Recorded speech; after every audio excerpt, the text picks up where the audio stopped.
Okay, we have some parent functions, some functions that are very common that we use all the time, that at this level that you should know pretty much like the back of your hand. So we've got our linear function. I'm going to go over those right now. We've got our linear function.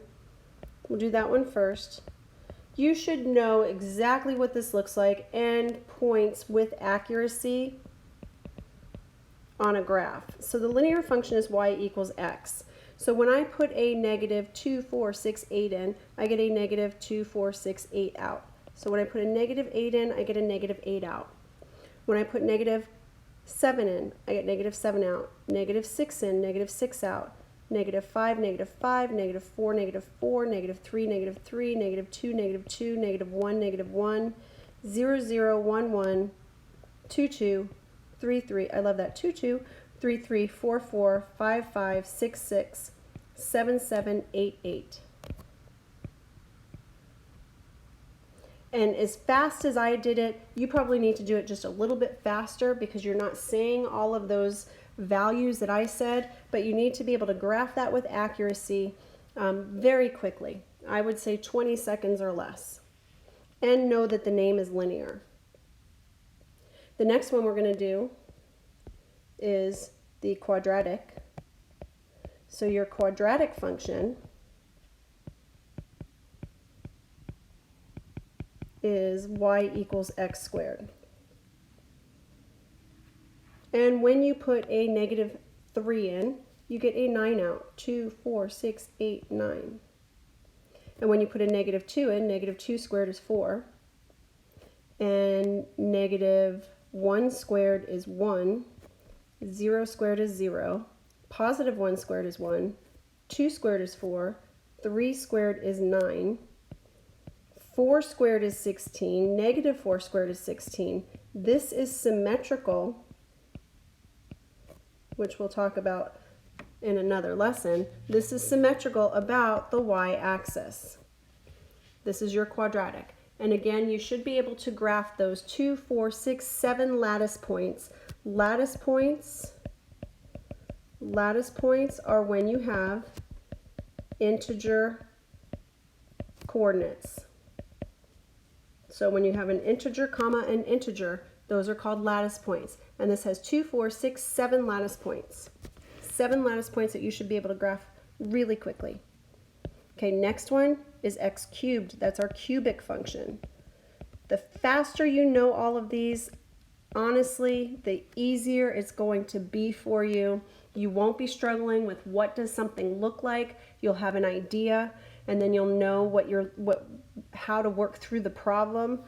Just understanding that graphical representation.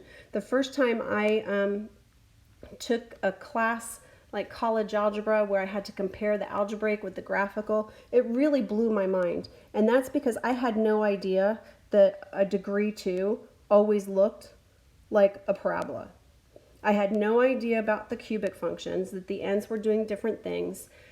These are things that I just didn't even think about. So it was really hard for me to make the connection that I needed to make in order to be successful. And I struggled, and it was unnecessary struggle. That's the type of struggle we want to avoid. Okay, this next one is called the square root function. Love this one because, of course, the domain is limited from 0 to infinity. So let's do that one right here, the square root function. The square root function is y equals the square root of x. Can't put any negative numbers in, but I can put 0 in. When I put 0 in, the square root of 0 is 0.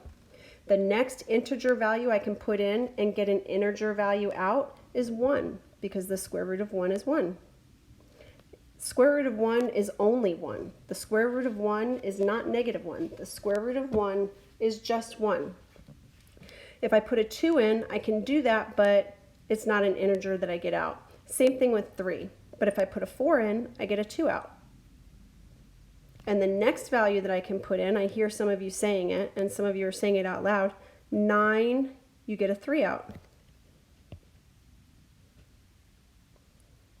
And then that curve continues to the right.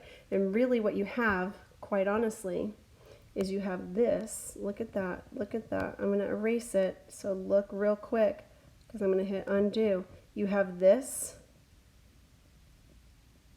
but the ordered pairs are just reversed. They're just flipped. Again, a conversation for another time. Y equals 1 over x. Y equals 1 over x. Let's do that one in this blue, pretty blue. That's a reciprocal function. They call it a reciprocal function. They call it a rational function. We're going to call it the reciprocal function. Y equals 1 over x. This has asymptotes, and I use highlighters for my asymptotes. So this has asymptotes. You can't put x equals 0 in and ever, never, because you can't divide by 0. So x will never equal 0, so I put a highlighter there to show that it will never be 0. In fact, the only way a fraction will equal 0 is if the numerator is 0. And this numerator is already fixed. It's a constant. It's 1. It's never going to be 0. So y is never going to equal 0. So there's your asymptotes, which again, another lesson in detail, but if you know how to graph this, it's going to make that lesson so much better. So much easier, so much better. Okay, so let's start with putting in, can't put a 0 in, so let's put a 1 in. When I put a positive 1 in, I get a 1 out. When I put a positive 2 in, I get 1/2 out. And when I put a positive 3 in, I get 1/3 out. And I'm getting very, very close to hitting that yellow line. When I put a 4 in, I get 1/4 out. But I think you can tell that even if I put 100 in, I'm going to get 100 out. What happens if I put 1/2 in? 1 over 1/2. Well, 1 divided by 1/2 is 2. So when I put 1/2 in, I get a 2 out. And when I put 1/3 in, I get a 3 out. So I'm going to get very, very close. When I put 100th in, I get 100 out. And when I put 1,000th in, I get 1,000 out. So it's going to shoot straight up there, never touch that vertical line, never touch the horizontal line. Now that takes care of our positive values of x's, but what about our negative values of x's? If I put a -1 in, I get a -1 out. 1 over -1 is -1. If I put a -2 in, I get -1/2 out. And here we go again, -3, -1/3 out, -4, -1/4 out. But what happens if I put -1/2? Well, 1 divided by -1/2 is -2. And 1 divided by -1/3 is -3. So you can see that you have the same exact picture in the quadrant that is symmetrical across the origin. And we are going to be talking about symmetrical graphs. Graphs that are symmetrical about the origin would be y equals 1 over x. So when we come back to that next lesson, knowing these functions is really going to be helpful for you. Okay, we've got another one, y equals 2 to the x. Y equals 2 to the x. I feel like I'm forgetting one. We'll see. Y equals 2 to the x. No matter what I put in for x, x to the -1, x to the -2, x to the -3, those are all going to be fractions. So 2 to the -3 is 1 over 2 cubed, which is 1/8. So when I put a -3 in, I get 1/8. If I put a -2 in, 2 to the -2, that's 1 over 2 squared, which is 1/4. So we'll try and make that look like 1/4. And when we put a -1 in, 2 to the -1, well, that's 1 over 2 to the first, which is 1/2. So we'll make that look like a 1/2. My points are off a little bit because I'm trying to make that dot go away. There it goes. Okay. And then that's a 1/2. There we go. Then when you put a 0 in, 2 to the 0, oh, well, that's 1. And then when you put a 1 in, 2 to the first, well, that's 2. And when you put a 2 in, 2 squared is 4. And when you put a 3 in, 2 cubed is 8. And you'll see that no matter what number you put in, 2 to the -10 is still going to be 1 over 2 to the 10th. You're always going to have a 1 in the numerator, so you're never going to hit a 0. This will never equal 0. Therefore, you have an asymptote. So that y-axis, the x-axis rather, the y value will never ever equal 0, meaning you'll never go through the x-axis. So there's your y equals 2 to the x. And then here's a new one for you. You might have known all those, but I'm wondering if you knew this one. This is the exponential one. Let me go back to pink. This is called the exponential function. And some of you are thinking, oh, I know the next one. It's a logarithm. Nope, not doing the logarithm. Let's do y equals the square root of a squared minus x squared. Okay, this right here is, let me use the proper language. This one right here is the semicircle. So I'm going to use y equals the square root of 4 minus x squared. So when I put a negative 2 in for x, I'm going to get 0 out, because negative 2 squared is 4. 4 minus 4 is 0. When I put a negative 1 in,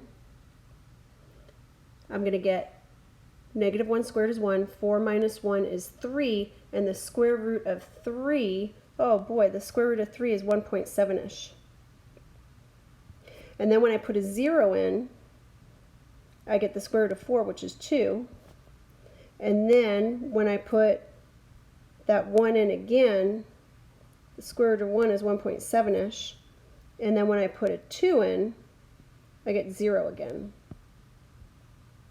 So you can see that you get, my semicircle is a little messed up. That's a beautiful semicircle right there.